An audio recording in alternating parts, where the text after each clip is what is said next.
Ang mga aralin sa video na ito ay una, bahagi ng pahayagan. Ikalawa, iba pang tala ng bahagi ng pahayagan sa pangkalahatan.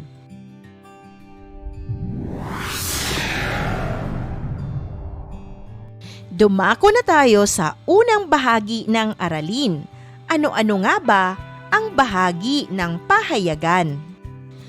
Ang pahayagan o dyaryo ay isang uri ng paglilimbag na naglalaman ng balita, impormasyon at patalastas.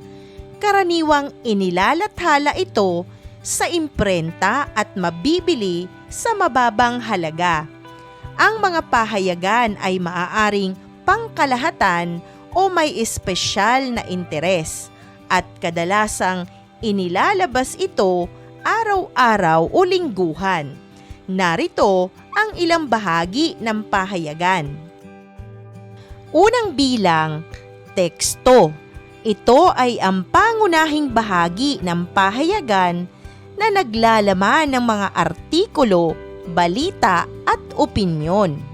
Ikalawa, mga larawan. Ginagamit ang mga larawan upang ipakita ang mga kwento o impormasyon. Ikatlo, mga patalastas. Ito ay mga anunsyo o reklamo na nagpapakilala ng mga produkto o serbisyo. Ikaapat, tudling ng pagpapayo, mga payo o opinyon mula sa mga eksperto o manunulat. Ikalima, ulat panahon, impormasyon tungkol sa klima at panahon sa isang lugar. Ikaanim, mga tala ng mga palabas. Ito ay naglalaman ng mga palabas, pelikula, teatro, shopping mall at iba pa. Sa ikalawang bahagi ng aralin, narito ang iba pang mahalagang bahagi ng pahayagan sa pangkalahatan mula sa ibang tala. Unang bilang, pangmukhang pahina. Sa bahaging ito, makikita ang pangalan ng pahayagan, pangunahing balita, at iba pang mahahalaga at malalaking balita. Ikalawa, balitang pandaigdig. Mababasa sa pahinang ito ang mga balita at kaganapan sa iba't ibang panig ng mundo. Layunin nitong maipabatid sa mambabasa ang kaganapan lalo na't maraming Pilipino ang mga nagtatrabaho sa iba't ibang bansa. Ikatlo, balitang panlalawigan. Mababasa mula rito ang mga mahahalagang kaganapan at balita mula sa mga lalawigan ng ating bansa.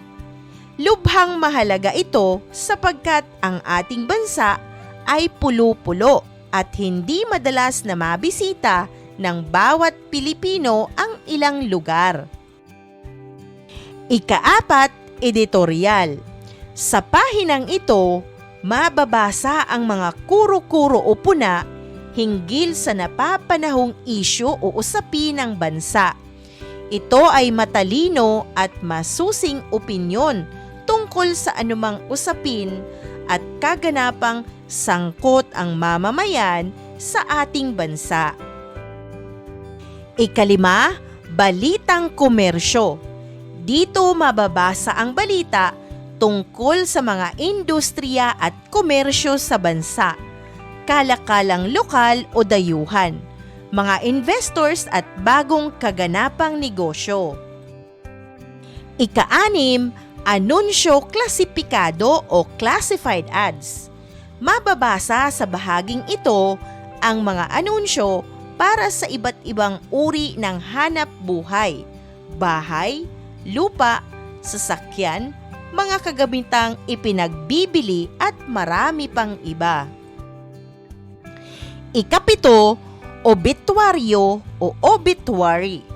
Sa bahaging ito, mababasa ang anunsyo at pagpapabatid sa publiko ng kamatayan ng isang tao. Layunin nitong ipagbigay alam sa kamag-anak, kaibigan at kakilala ang pagpanaw. Nakasaad dito kung saan nakaburol at kung kailan ililibing ang namatay. Ikawalo, libangan. Ito ang pahina kung saan mababasa ang mga kaganapan tungkol sa mga artista, pelikula, telebisyon at iba pang sining, mga personalidad sa entertainment. Naririto rin ang crossword, comics at horoscope.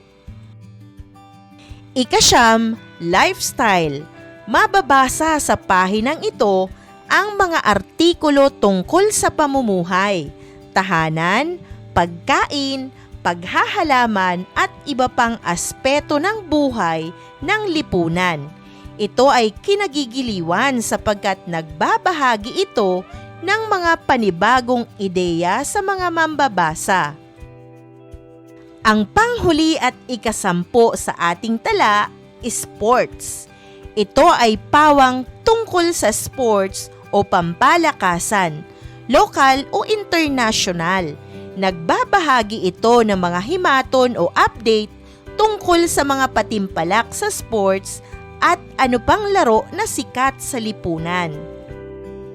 Isang mahalagang aralin muli ang iyong napanood. Maraming salamat sa panonood sa channel na Aralin sa Filipino. Huwag mag-atubiling mag-comment ng inyong tanong, suggestions o paglilinaw ukol sa aralin. Munting kahilingan sa iyong kaibigan, paki-like, share and subscribe para updated ka sa mga susunod pang bagong video ng Aralin mo sa Filipino.